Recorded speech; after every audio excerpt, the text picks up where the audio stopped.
Hello दोस्तों, तो good morning. आज हम बात करेंगे अपने टारगेट को लेकर। हम अपनी पढ़ाई से लेकर बात करेंगे, रिलेटिव बात करेंगे, एजुकेशन से लेवल रिलेटेड बात करेंगे। जैसे कि हम जानते हैं कि हम किसी भी टारगेट या किसी भी दिए हुए काम को सही समय उससे पहले नहीं कर पाते। इसका क्या कारण है और ऐसा क्यों होता है? तो दोस्तों, हमें सबसे पहले अपना मन बनाना चाहिए कि हमें आखिरकार करना क्या है और क्या टारगेट मतलब गोल बनाना चाहिए कि हम इसको करके ही रहेंगे।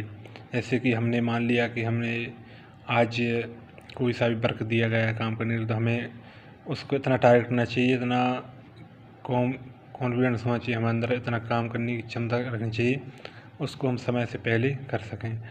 तो आज हम बात करेंगे हिस्ट्री ऑफ टारगेट की। तो टारगेट क्या है? किसी भी काम को दिए गए समय पर या उससे पहले किए गए काम को टारगेट कहते हैं। हिस्ट्री ऑफ टारगेट की बात की जाए तो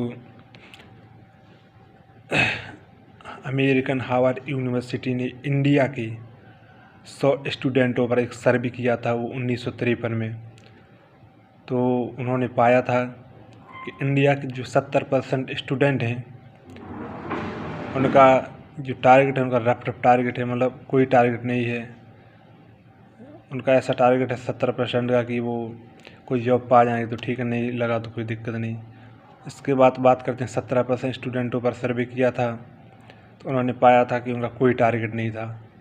और जहाँ उन्होंने 10% स्टूडेंटों पर सर्वे किया तो उन्होंने पाया कि उनका फिक्स टारगेट है। और 3% स्टूडेंट थे, उनका फिक्स टारगेट भी था और गुड प्लानिंग भी थी।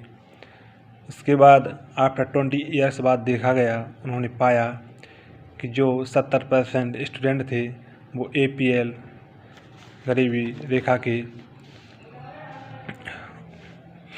ऊपर आ गए और जो 70% स्टूडेंट थे वो गरीबी रेखा के नीचे चले गए।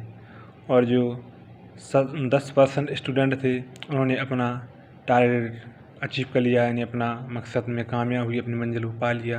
जो 3% स्टूडेंट थे, क्योंकि उनकी गुड प्लानिंग भी थी और फिक्स टारगेट भी था, उन्होंने अपने वो इंडिया के या वर्ल्ड के रिच पर्सन बन गए। तो एक अच्छी गुड प्लानिंग होनी चाहिए हमारे अंदर। हमें भटकना नहीं चाहिए कि आज हम ये कर लें, कल वो कर लें। हमें एक समय देना चाहिए और समय देने से ही सब कुछ होता है। ना कि आप सोचेंगे कि हम आज इस काम को कर लेंगे, कल उस काम को, तो वो हमारे दोनों काम अधूरे हो जाएंगे। इसीलिए हम जैसे किसी तालाब में जा रहे हैं किसी नाव द्वारा, अगर हम दो नाव पर अपने दोनों एक एक पैर को रखेंगे तो कोई भरोसा नहीं हम कब गिर जाएं। हाँ, कुछ समय तक तो दोनों नाव एक साथ चलेंगी, पर कुछ समय आगे जाके दोनों अपने अपने रास्ता बदल लेंगे और हम बीच में गिर जाएंगे। इसीलिए हमें एक ही नाव की सवारी करना चाहिए। हमारा कहने का मतलब है हमें अपना एक फिक्स टारगेट बनाना चाहिए, आखिरकार हमें करना क्या है उसको अपने गोल बनाना चाहिए कि हम इसको करके ही रहेंगे। और हमें किसी की बात पर कोई ध्यान नहीं देना चाहिए, हमें खुद अपने काम पर ध्यान देना चाहिए। जय हिंद, जय भारत। अगर भाइयों मेरे द्वारा बोली गई बातें आपको अच्छी लगी हो तो लाइक और सब्सक्राइब ज़रूर करें, और हम आपको ऐसे वीडियो आपको अपडेट होते रहेंगे। जय हिंद, जय भारत।